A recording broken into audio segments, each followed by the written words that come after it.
নমস্কার, আমি আকাশ। আপনি আছেন টুডে স্পেশাল 24 ইউটিউব চ্যানেল। ইতিমধ্যেই বেরিয়ে আসলো আজকের বাছাই করা গুরুত্বপূর্ণ 10টি বড় খবর। প্রতিটি খবর আপনার জন্য অত্যন্ত গুরুত্বপূর্ণ। খবরগুলি অবশ্যই শেষ পর্যন্ত দেখবেন। আপনার কাছে ছোট্ট একটি অনুরোধ, ভিডিওটিতে একটি লাইক করবেন আর ভিডিওটির নিচে লাল সাবস্ক্রাইব বাটনটি ক্লিক করে পাশে আসা ঘন্টাটি চেপে দেবেন এই ধরনের নতুন লেটেস্ট ট্রেন্ডিং খবরগুলি সবার আগে দেখার জন্য। শুরুতেই চোখ রাখবো যে দারুণ সুখবরে, এই সপ্তাহতেই বিশ্ব স্বাস্থ্য সংস্থার অনুমোদন পেতে পারে ভারত বায়োটেকের কোভ্যাক্সিন। এই সপ্তাহতেই ভারতের তৈরি করোনা ভাইরাসের টিকা কোভ্যাক্সিনকে অনুমোদন দিতে পারে বিশ্ব স্বাস্থ্য সংস্থা। সূত্রের খবর এমনটাই। জানা যাচ্ছে, কোভ্যাক্সিনের নির্মাতা ভারত বায়োটেকের পাঠানো নথিপত্র পর্যালোচনা করা শেষ করেছে বিশ্ব স্বাস্থ্য সংস্থা। এদের স্বীকৃতি পেলেই কোভ্যাক্সিন নেওয়া ব্যক্তিদের বিদেশ ভ্রমণে আর কোনো সমস্যা থাকবে না, কারণ বেশ কয়েকটি দেশ শুধুমাত্র বিশ্ব স্বাস্থ্য সংস্থার দ্বারা অনুমোদন টিকা নেওয়া লোকজনকেই তাদের দেশে প্রবেশ করতে দিচ্ছে। 1 সেপ্টেম্বর জানানো হয়েছিল যে ভারত বায়োটেকের তৈরি টিকা সেপ্টেম্বরের মাঝামাঝি সময়ে জরুরি ব্যবহারের অনুমোদন পাবে। টিকা প্রস্তুতকারকের জমা দেওয়া তথ্য পর্যালোচনার জন্য সেপ্টেম্বরের প্রথম সপ্তাহতেই স্বাস্থ্য সংস্থার প্যানেলের বৈঠক হওয়ার কথা ছিল। একটি সূত্র দ্য ইকোনমিক টাইমসকে জানিয়েছে যে কোভ্যাক্সিনের ক্লিনিক্যাল ট্রায়ালের তথ্য মূল্যায়নের জন্য একের পর এক বৈঠক হয়েছে। সম্ভবত সেপ্টেম্বরের মাঝামাঝি একটি গুরুত্বপূর্ণ সিদ্ধান্ত নেওয়া হতে পারে। Indian council of medical research এবং ন্যাশনাল ইনস্টিটিউট অফ ভাইরোলজির সহযোগিতায় কোভ্যাক্সিন তৈরি করেছে হায়দ্রাবাদের ভারত বায়োটেক। তৃতীয় পর্যায়ে ট্রায়ালে এই টিকা 77.8% কার্যকারিতা দেখিয়েছে। এছাড়াও অতিমাত্রায় উপসর্গ রয়েছে এমন রোগীদের ক্ষেত্রে এটা 93.4% কার্যকারী।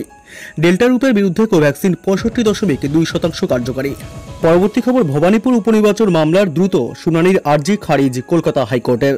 ভবানীপুর নির্বাচন নিয়ে জনস্বার্থ মামলার দ্রুত শুনানির আর্জি খারিজ। সোমবার মামলার শুনানি চলাকালীন কলকাতা হাইকোর্টের ভারপ্রাপ্ত প্রধান বিচারপতি মামলাকারীকে প্রশ্ন করেন, বিজ্ঞপ্তির এত পরে কেন মামলা? এই প্রশ্ন তুলে দ্রুত শুনানির আবেদন খারিজ করেন ভারপ্রাপ্ত প্রধান বিচারপতি। মামলার পরবর্তী শুনানি আগামী 20 সেপ্টেম্বর। কোভিড পরিস্থিতির উন্নতি হয়েছে, এই পরিস্থিতিতে রাজ্যে উপনির্বাচন করানো হোক এমন দাবি জানিয়ে নির্বাচন কমিশনের দ্বারস্থ হয়েছিল তৃণমূল কংগ্রেস। তারপর কমিশনকে চিঠি দেন মুখ্য সচিব। এরপরই মুর্শিদাবাদে 2 কেন্দ্র জঙ্গিপুর শামশেরগঞ্জে নির্বাচন এবং ভবানীপুরে উপনির্বাচনের দিনক্ষণ ঘোষণা করে কমিশন। শুধুমাত্র ভবানীপুরে কেন উপনির্বাচন হচ্ছে এ নিয়ে প্রশ্ন তোলেন বিজেপি নেতৃত্ব। সেই উপনির্বাচন নিয়ে জনস্বার্থ মামলা হয় কলকাতা হাইকোর্টে। হাইকোর্টে জনস্বার্থ মামলা করেন আইনজীবী সায়ন বন্দ্যোপাধ্যায়। সূত্রের খবর, আইনজীবী বিজেপি ঘনিষ্ঠ। রাজ্যে একাধিক আসনে উপনির্বাচনের প্রয়োজন হওয়া সত্ত্বেও শুধুমাত্র ভবানীপুর নিয়ে কেন চিঠি দিলেন মুখ্য সচিব? কে মুখ্যমন্ত্রী হবেন তা কি মুখ্য সচিব ঠিক করতে পারেন? এই প্রশ্ন তোলেন মামলাকারীরা। এই মামলার দ্রুত শুনানির আর্জি জানান মামলাকারী। সোমবার কলকাতা হাইকোর্টের ভারপ্রাপ্ত প্রধান বিচারপতি রাজেশ বিন্দার মামলার দ্রুত শুনানির আর্জি খারিজ করে দেন। তিনি জানান, সাধারণ নির্বাচন এবং উপনির্বাচন এক নয়। এছাড়াও প্রশ্ন করেন, বিজ্ঞপ্তির এত পরে কেন মামলা? কেন আগে আসেননি? আগামী 20 সেপ্টেম্বর মামলার পরবর্তী শুনানি। উল্লেখ্য, আগামী 30 সেপ্টেম্বর ভবানীপুরে উপনির্বাচন। সেখানে তৃণমূল প্রার্থী খোদ তৃণমূল নেত্রী মমতা বন্দ্যোপাধ্যায়। সিপিএম এর হয়ে লড়ছেন শ্রীজীব বিশ্বাস। ওই কেন্দ্রে বিজেপি প্রার্থী প্রিয়াঙ্কা টিবরেওয়াল। দুজনেই সোমবার আলিপুর সার্ভে বিল্ডিংয়ে মনোনয়নপত্র জমা দেন। এর আগে গণেশ চতুর্থীর দিনই মনোনয়নপত্র জমা দিয়েছিলেন তৃণমূল সুপ্রিমো মমতা বন্দ্যোপাধ্যায়। পরবর্তী খবর, আলুর দাম কিলো প্রতি 5 টাকা, মাথায় হাত চাষিদের। ন্যূনতম সহায়ক মূল্য নেই, তাই ধান চাষের পর এবার আলুর দাম নিয়ে মাথায় হাত পড়েছে চাষিদের। রবিবার আলুর বস্তা 50 কেজি বিক্রি হয়েছে মাত্র 260 টাকায়। হিমঘরে এখনো যা বিক্রি হয়েছে তার প্রায় দ্বিগুণ মজুত রয়েছে। এর ফলে আলুর দাম নিয়ে উদ্বিগ্ন কৃষকরা। 1 কেজি আলুর দাম কৃষকরা পাচ্ছেন 5 টাকা 20 পয়সা, আর সেই আলুই বাজারে বিক্রি হচ্ছে 14 থেকে 15 টাকা কেজি দরে। মেমারির এক কৃষক জানিয়েছেন, 1 বিঘা জমিতে আলু চাষ করতে খরচ হয় 32,000 টাকা। সেই 1 বিঘা জমির আলু বিক্রি করে কৃষক বর্তমানে পাচ্ছেন 20,800 টাকা। এর ফলে লোকসান হচ্ছে প্রায় 11,000 টাকা। যে কৃষক 5 বিঘা জমিতে আলু চাষ করছেন তার ক্ষতি হচ্ছে 56,000 টাকা, আর মমতা বন্দ্যোপাধ্যায় সরকার দিচ্ছেন মাত্র 2,500 টাকা। অন্যদিকে আমন ধান চাষেও ক্ষতি হচ্ছে কৃষকদের। সরকারকে 1 একর জমির ধান সহায়ক মূল্যে বিক্রি করলে কৃষক পেতেন 66,000 টাকা, কিন্তু তা না হওয়ায় অভাবে বিক্রি করতে হচ্ছে 28,000 টাকায়। ক্ষতি হচ্ছে একর পিছু 38,000 টাকা। 2 একরে ক্ষতি 76,000 টাকা। সরকার কৃষককে দিচ্ছে মাত্র 2,500 টাকা। তাহলে 5 বিঘা জমির ধানের জন্য ক্ষতি হচ্ছে 73,500 টাকা। তাহলে বছরে ধান এবং আলু চাষ করে 5 বিঘা জমিতে কৃষকের লোকসান হচ্ছে 1,29,000 টাকা। পরবর্তী খবর, পুজোর আগেই সুখবর, ফের বাড়ানো হচ্ছে মেট্রো। করোনার তৃতীয় ঢেউ এড়াতে আগামী বুধবার থেকে চালু হচ্ছে আরও 10টি মেট্রো রেল। সোমবার রেল কর্তৃপক্ষের তরফে এমনটাই জানানো হয়েছে। আগামী 15 সেপ্টেম্বর থেকে চলবে বাড়তি মেট্রোগুলি। সোম থেকে শুক্রবার পর্যন্ত সকাল এবং সন্ধে 5 মিনিট অন্তর মেট্রো পরিষেবা চালু থাকবে। এতদিন পর্যন্ত 246টি মেট্রো চলত আপ ডাউন মিলিয়ে। তা বেড়ে মোট 256টি করা হলো। সব মিলিয়ে সোম থেকে শুক্রবার পর্যন্ত 256টি মেট্রো চালানো হবে। 128টি আপে এবং 128টি ডাউনে। সকাল 7:30 দক্ষিণেশ্বর, দমদম এবং কবি সুভাষ থেকে মিলবে এই পরিষেবা। দমদম এবং কবি সুভাষ থেকে শেষ মেট্রো মিলবে রাত 9:30। কবি সুভাষ শেষ মেট্রো দক্ষিণেশ্বর স্টেশন ছাড়বে রাত 9:18। পরবর্তী দুঃসংবাদ, কলকাতায় অনির্দিষ্টকালের জন্য বন্ধ কোভ্যাক্সিনের টিকাকরণ। ফের কলকাতায় করোনা টিকার সমস্যা। কেন্দ্রীয় সরকার কোভ্যাক্সিন না পাঠানোয় সোমবার থেকে অনির্দিষ্টকালের জন্য শহরে এই টিকা দেওয়া বন্ধ করা হয়েছে। মজুদ তলানিতে থেকেছে কোভিশিল্ডেরও। তবে তা সত্ত্বেও 105টি হেলথ সেন্টার ও 17টি মেগা সেন্টার থেকে কোভিশিল্ড বন্টন করা হবে। রবিবার রাতে পুরসভার মুখ্য স্বাস্থ্য আধিকারিক ডাক্তার সুব্রত রায়চৌধুরী জানিয়েছেন, কেন্দ্রীয় সরকার কোভ্যাক্সিন না পাঠানোয় শহরের 39টি ভ্যাকসিন সেন্টার থেকে অনির্দিষ্টকালের জন্য এই টিকা দেওয়া বন্ধ থাকছে। অন্যদিকে করোনা তৃতীয় ঢেউ আসছে, চিন্তায় ফেলাচ্ছে সাধারণ মানুষকে। তার মধ্যে আকাল ভ্যাকসিনের। পুরসভা সূত্রে খবর, কোভিশিল্ডের ভাড়ারও তলানিতে এসে পৌঁছেছে। যে পরিমাণ মজুদ কোভিশিল্ড রয়েছে তা দিয়ে একদিন টিকাকরণ চলবে। ইতিমধ্যেই কলকাতা পুরসভা প্রায় 50 লাখ টিকাকরণ সম্পূর্ণ করেছে, কিন্তু তা সত্ত্বেও আগের চেয়ে সংক্রমণের দৈনিক হার বাড়ছে। উদ্বিগ্ন পুরসভা। পরবর্তী খবর, ভোটের আগে বিজেপিতে ফের ভাঙন। জঙ্গিপুরে তৃণমূলে যোগ শতাধিক কর্মীর। বিধানসভা নির্বাচনের আগে মুর্শিদাবাদ জেলার জঙ্গিপুর কেন্দ্রে বিজেপি এবং অন্য রাজনৈতিক দলগুলিতে ভাঙন অব্যাহত। সোমবার বিজেপি ছেড়ে তৃণমূল কংগ্রেসে যোগ দিয়েছেন রঘুনাথগঞ্জ শহরের বিজেপি নেতা অমরনাথ চ্যাটার্জি সহ প্রায় 200 জন বিজেপি কর্মী। গতকাল বিজেপি কর্মীদের হাতে তৃণমূলের পতাকা তুলে দেন জঙ্গিপুর বিধানসভা কেন্দ্রের তৃণমূল কংগ্রেস প্রার্থী জাকির হোসেন, রাজ্যের বিদ্যুৎ দপ্তরের প্রতিমন্ত্রী আখরুজ্জামান, জেলা তৃণমূল কংগ্রেসের মুখপাত্র গৌতম ঘোষ।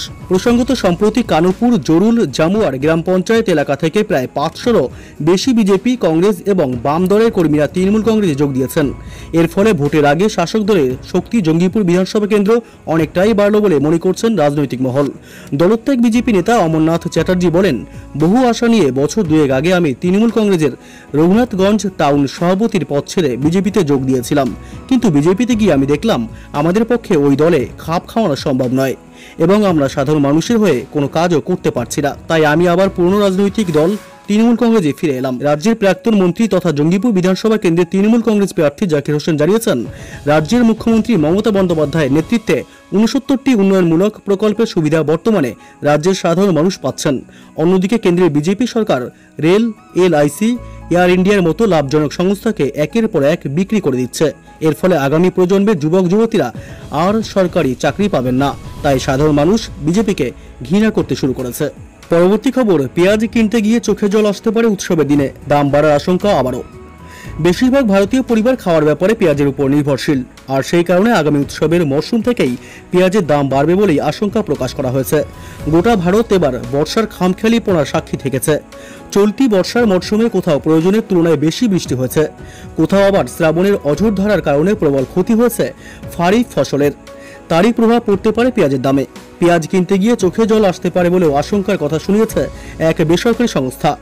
বঙ্গোপসাগরে ঘূর্ণিঝড়, পশ্চিমবঙ্গ সহ উত্তর রাজ্যগুলিতে প্রবল বৃষ্টি, গুজরাট, রাজস্থান, মধ্যপ্রদেশ সহ একাধিক রাজ্যের ভারী বৃষ্টির কারণে ক্ষতিগ্রস্ত হয়েছে ফসল। তারই প্রভাব পড়তে পারে পেঁয়াজের দামে, কারণ পেঁয়াজ একটি অত্যন্ত সংবেদনশীল ফসল। উপযুক্ত সংরক্ষণ না করা হলে নষ্ট হয়ে যেতে পারে। একটি সংস্থা কৃষিলের মতে ভারতে পেঁয়াজ উৎপাদক মূল রাজ্য হল মহারাষ্ট্র। বর্ষার খামখেয়ালিপনায় এই রাজ্যে রীতিমতো ক্ষতি হয়েছে চাষের।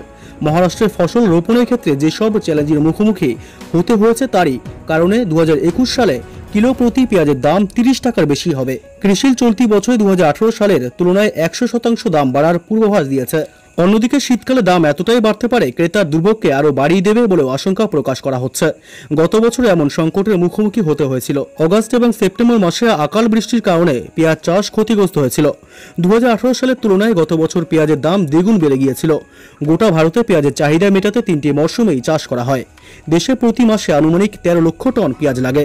মহারাষ্ট্র, কর্ণাটক, অন্ধ্রপ্রদেশ দেশের পেঁয়াজের 75% চাহিদা মেটায়।